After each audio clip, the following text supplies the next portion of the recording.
Yo, what's up mga tol? Good day sa inyo mga tol.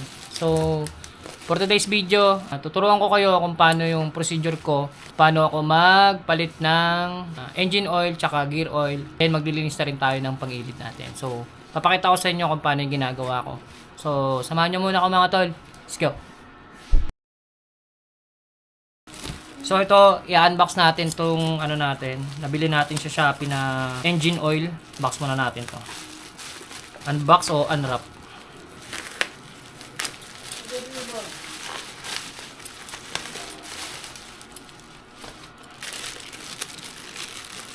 So, ang gamit nating engine oil sa motor natin, RS8 na Ultra. So, fully synthetic siya. Tapos, 10W40. Ito yung ginagamit natin sa motor natin. So, 1 liter to mga tol, to be exact. Pero, ang ginagamit ko lang dito is 900. Tapos, yung gear oil naman natin, itong RS8 din. So, ito yung ginagamit natin ngayon for the meantime. So, pangalawang gamit na natin to. 80W90 siya. Ito yung ginagamit natin. Ano ata to? I think 100 ml to. Yun lang mga tol. Try natin to mamaya. Tapos, mga tol, bumili na rin ako ng top 1 na high temp na grasa. Ito yung gagamitin natin sa mga gearing natin na maglubricant. Okay. Yun. So mga tol, ayusin muna natin yung motor natin.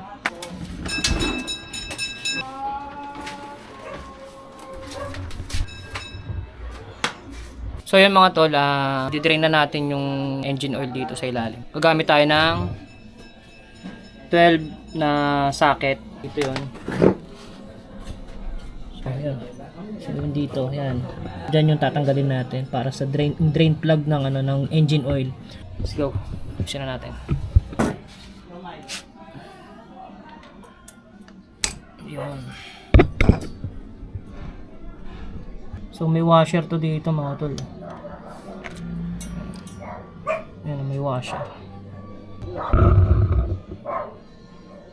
Tayo muna natin siya mag-drain.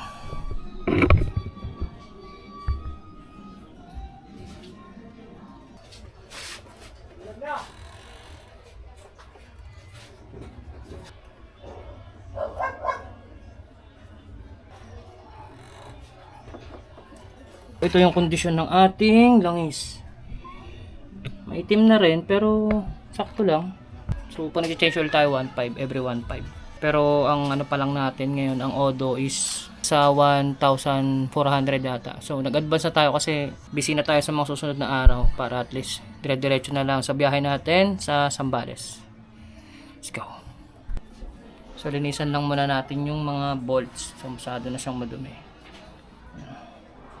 Ayun na, may washer siya dyan. Baka in case na mag-change oil kayo tapos bigla kayong mawala na ito. So yan, meron siyang washer dyan. So lagay nyong titignan yan. Nalilisan natin yung bolt. Bit na natin to dito.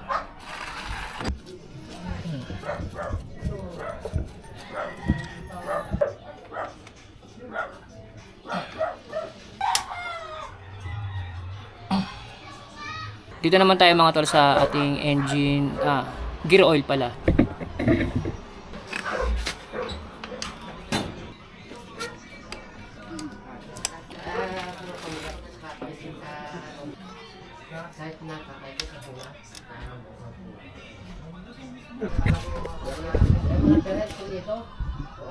Yan, so linisan din natin ito mga tol, yung tornilyo. So meron din dito, may washer din dito mga tol. Yung kakaligtaan yan. Kaya mas maganda na rin talaga na ganitong simpleng, so kaya naman i-DIY kung may proper tools ka lang. Yung paglilinis ng mga tornilyo, lilinis natin ng maayos. Wait na natin ito mga tol.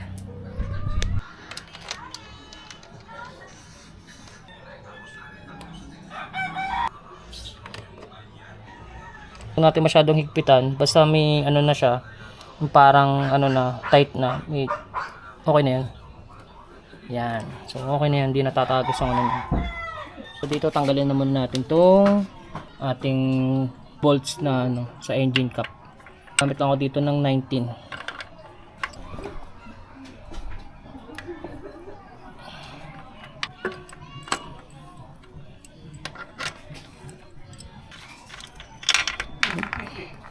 Yan, so meron din siyang parang goma dito.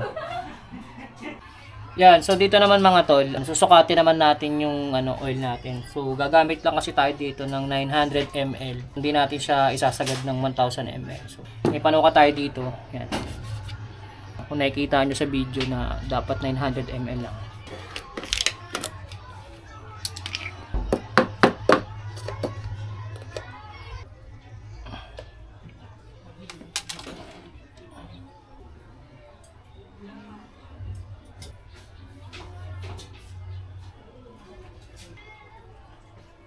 Lalagyan na natin ito mga tol, 900 ml na RS8 natin na engine oil.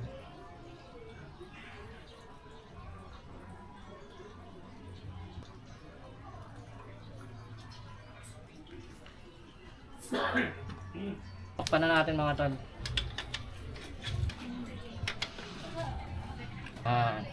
All good sa tayo mga tol.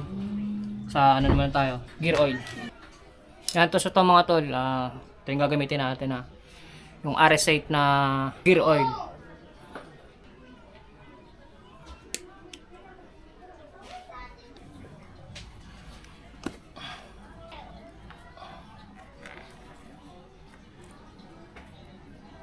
Yan, tas yan mga tol, may goma rin to. Yan, may o-ring din siya. Nawawala yan.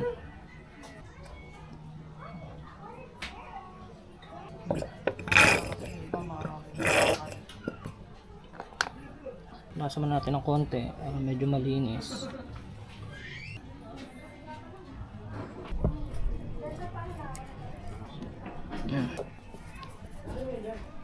Hindi mo siya ginagamitan ng plies pagka ganyan. Yan. Right, all goods na. Yan, so bali natapos na tayo ngayon sa pag-change oil natin. Daman natin ngayon is yung panggilid natin. Yan. Ayusin na natin yan. Ready na tayo sa rides natin ngayong Holy Week para brum-brum na lang tayo, di ba? Let's go. So dito mga tol, babaklasin na natin yung panggilid natin, yung cover. Yan, babaklasin na natin. So gagamit tayo ng 12mm na socket para matanggal tong cover.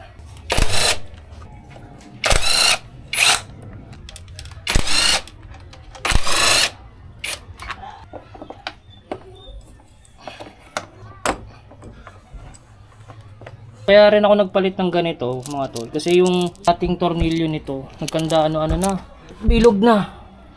Mabilis kasi siyang mabilog ito medyo okay pa, pero yung iba nito tinapon ko na kasi sobrang bilis niya mabilog mga tol. Kaya naka Aerox kayo tapos or NMAX tas ganito yung nyo, yung mga tornilyo nyo, so maganda palitan nyo na ng ganito, mas madali siyang tanggalin mga tol. Tips yun. Ito mga tol, 10mm naman yung gagamitin natin.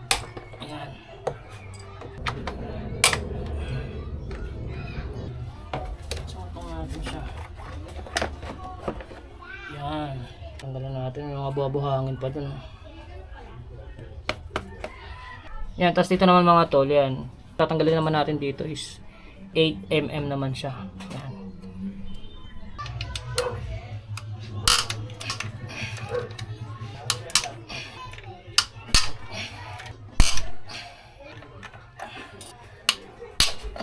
Naalis na natin siya mga tol. Yan na.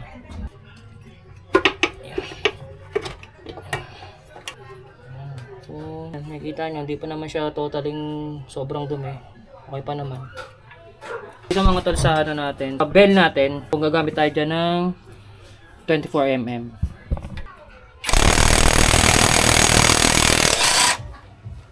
Wala naman siyang washer, yan lang yan.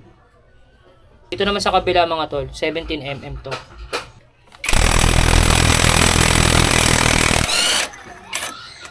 Nut siya. Tapos may washer din. Check nyo lang dito mga tol, kasi ito may makinis dito. Ito para siyang oblong. Makikita nyo yan. Huwag nyo pagbabalik na rin yan. Kasi may effect yan. So, paano nyo siya tinanggal? So dapat ganun nyo siya babalik. Yan. So ito yung ating dry paste. Tama ba? Dito mga tol yan. Nakikita nyo may washer dito. Tawag daw nila dito, hindi ko sure, tawag nila is magic washer. Bell. So marami na siyang grease dyan sa yan nakikita nyo. Nagkukos yan mga tol ng dragging. Yung bell ko may na siya, may groove siya. Hindi ko alam kung tawag dito is thread type. Ayan. Para siyang thread type ang tawagin.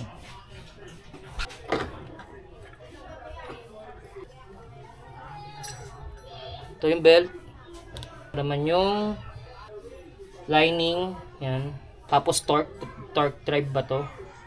Hindi ko kabisado lahat ng parts ng panggilid eh. So yung iilan lang. So ito, clutch assembly. Yan. So yung pinagkakapitan ng belt. Tapos yung spring sa loob. Yan. May kita nyo.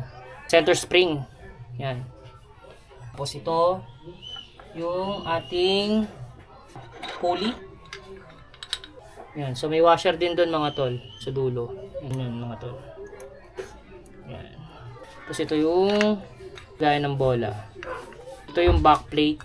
Tinatawag. Itong mga nasa ano to is slider piece. Yan. So masikip pa siya mga tol. Hindi pa siya kagad natatanggal ng ano. Yan. Masikip pa siya. Yan. So hindi pa natin papalitan yan. Lilinisan lang natin. Ito yung yan, gaya ng bola. So marami na siyang dumi mga tol. Kita nyo dyan. Lilinisan na natin yan.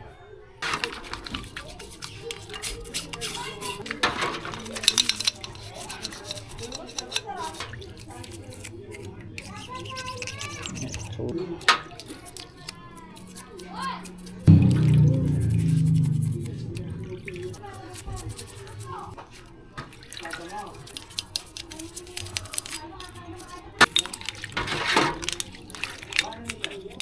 so ito yung pangtanggal natin yan mga tol.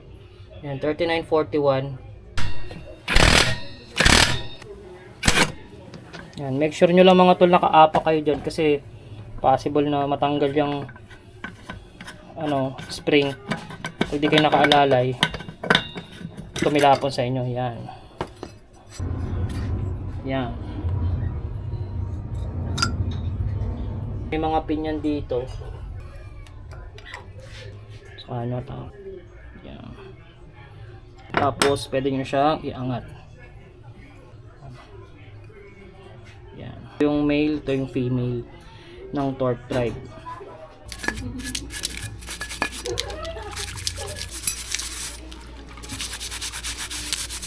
Pero lang natin to ng konti para maalis yung mga debris na.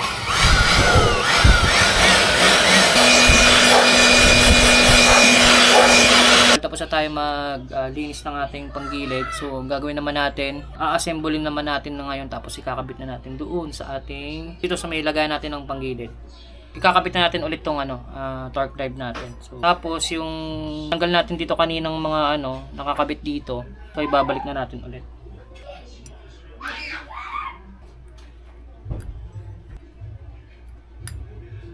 Yan, tapos talagay na natin itong grasa.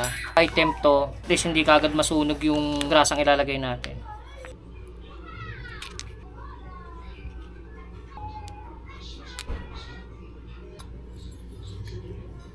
Dapat smooth lang yun. Ayan, smooth lang dapat yan. Ayan. Tulak lang natin pababa. Yan. So, okay na siya.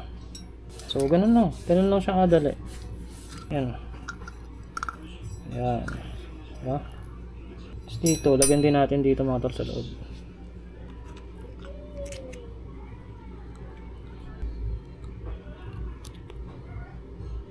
Natin tong clutch assembly. Tutok na lang dyan mga tol. So yung may marka na yan na kulay blue, yan dapat yung nakaibabaw.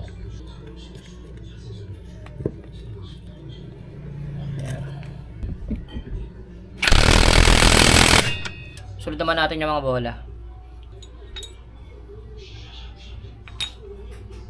Yan. So, nalagay na natin lahat mga tol. Lagyan na natin yung backplate.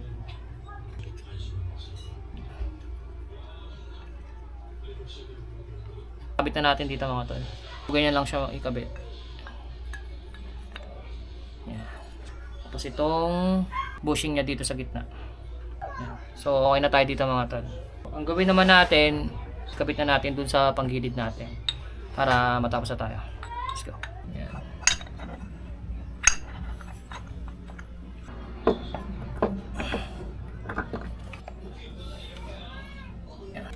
Yan. Ulit dito.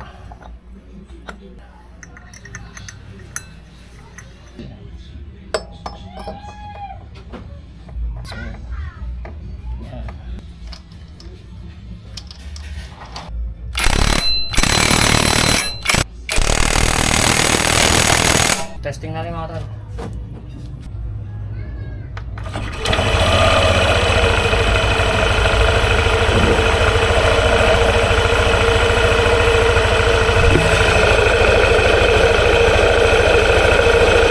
So ayusin natin yung ano dito, oil indicator. Yan. So gagawin natin diyan. Yan, tingnan nyo, may kita nyo dyan, no? 1, 4, 3, 5. Pipress lang natin to. Yan, pipress lang natin yan. Yan, tapos magbiblink yan. Then, alisin natin yung ano, tapos press lang natin ulit. Yan. Yan, so nag-zero na siya mga tol. Ganun lang mag-reset ng ano, oil indicator. So ang odometer natin is yan, 11,000. Ayan, sakto pala, 11,000 na. 11,043. Yan.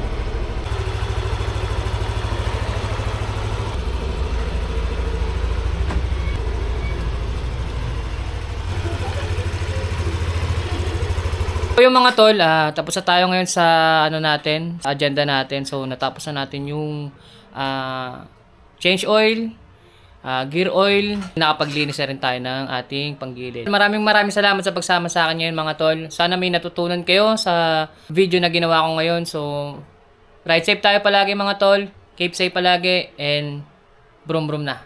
Let's go!